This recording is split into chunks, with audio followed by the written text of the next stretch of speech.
Hello বন্ধুরা, আসসালামু আলাইকুম। আশা করি সবাই অনেক ভালো আছেন। ইনশাল্লাহ আপনাদের দোয়ায় এবং আল্লাহর রহমতে আমি অনেক ভালো আছি। তো বন্ধুরা, মাঝে মধ্যে আমাদের আসলে এখন যে লাইফটা আসলে আমাদের এমন একটা অবস্থানে চলে এসেছে, আমরা অনেক ক্ষেত্রে দেখা যায় আমাদের অনেক গুরুত্বপূর্ণ মানুষ, আমাদের অনেক কাছের মানুষ দেখা যায় আমাদেরকে কল দিয়েছে, আমাদেরকে মেসেজ করেছে। হয়তো আমরা কলটা দেখছি কিন্তু আমরা ব্যাক করছি না, হয়তো আমরা মেসেজটা দেখছি, সিন করছি কিন্তু তারপরও রিপ্লাই দিচ্ছি না। তো আসলে এই যে আমরা মেসেজটা দেখেও রিপ্লাই না দেওয়া, কলটা দেখেও ব্যাক না করা, এটার মধ্যে আসলে যে ব্যাপারটা খুব বেশি পরিলক্ষিত হয় সেটা হচ্ছে কি জানেন, আমাদের ব্যস্ততা। একটা সময় আমরা স্টুডেন্ট লাইফে ছিলাম, যখন আমরা স্টুডেন্ট লাইফে ছিলাম তখন আমাদের আসলে অনেক সময় ছিল হাতে। আমরা তখন বন্ধুদের সাথে আড্ডা দিতাম, দেখা যেত মানে আমাদের স্টুডেন্ট লাইফ, বিশেষ করে আমাদের school life, college life, university লাইফে দেখা যেত আমাদের অনেক সময় হাতে থাকতো। অনেক সময়ের মাঝে দেখা যেত যে আমরা আমাদের ভার্সিটি থেকে এসে বা আমাদের আদার্স কাজ শেষ করে আমরা রাতে একটা সময় আমাদের ফ্রেন্ডদের সাথে সময় দিতাম, বা রিলেটিভদের যে কোনো প্রোগ্রাম আমরা অ্যাটেন্ড করতাম, সব কিছুই তখন পারতাম।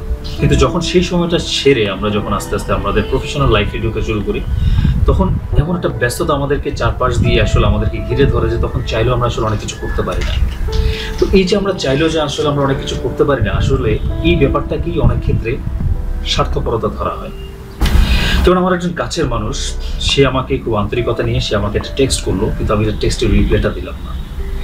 বা সে আমাকে কল করলো, আমি তার কলটা ব্যাক করলাম না। আমি কিছু দেখেছি, হয়তো আমার অফিসিয়াল বিভিন্ন প্যারার কারণে বা আমার অফিসিয়াল বিভিন্ন ব্যস্ততার কারণে, পারিবারিক বিভিন্ন ব্যস্ততার কারণে আমি তাকে কলটা ব্যাক করলাম না, বা আমি তার মেসেজটা দেখলাম না।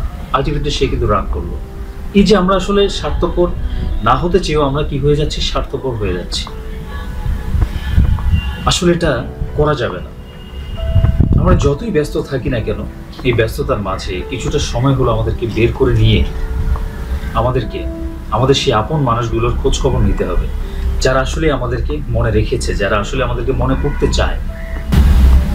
আমরা অনেক ব্যস্ত থাকবো, কারণ প্রফেশনাল লাইফে স্বাভাবিকভাবে আমরা অনেক ব্যস্ত, কারণ আমাদের জীবনটা দিন দিন যান্ত্রিক থেকে আরও যান্ত্রিকতর হয়ে উঠছে। কিন্তু আমরা যদি ব্যস্ততার আড়ালে আমরা যদি আমাদের আপন মানুষদেরকে হারিয়ে ফেলি না, তখন দিন শেষে আমরা একসময় পুরোপুরি একা হয়ে যাব, শূন্য হয়ে যাব। তখন হয়তো ব্যস্ততার পরে আমরা হয়তো যে আমাদের কাছের মানুষকে আমরা একটু তার সাথে একটু কথা বলতে চাবো, সেই সুযোগটা আমাদের আর হয়ে উঠবে না। কারণ অলরেডি তখন আমরা নিজেদেরকে স্বার্থপর বানিয়ে ফেলেছি। আর তখন নিজের কাছে নিজের যে অপরাধ বোধটা তৈরি হবে, বা যে রকম নিজেকে অপরাধী মনে হবে, সেটা আসলে অনেক কষ্টের একটা কারণ হবে নিজের জন্য। তো আসলে আমরা যতই ব্যস্ত থাকি না কেন, আমরা আসলে আমাদের কাছের মানুষদের যে সম্পর্কগুলো, আপন মানুষদের যে সম্পর্কগুলো, আমরা সেগুলো যত্ন নেওয়ার চেষ্টা করব। নিজের কাছে অন্তত নিজে অপরাধী না হই, নিজেকে অন্তত নিজে স্বার্থপর না বানাই। তো বন্ধুরা, যদি আমার কথায় কোনো ভুল থাকে সেটা ইনশাল্লাহ ক্ষমা সুন্দর দৃষ্টিতে ধরিয়ে দিবেন। তো বন্ধুরা, সবাই ভালো থাকেন, সুস্থ থাকেন। ইনশাল্লাহ এরপর অন্য কোনো টপিক নিয়ে আবার আলোচনা হবে। ততদিন পর্যন্ত সবাই সুন্দর থাকেন। আসসালামু আলাইকুম, টাটা।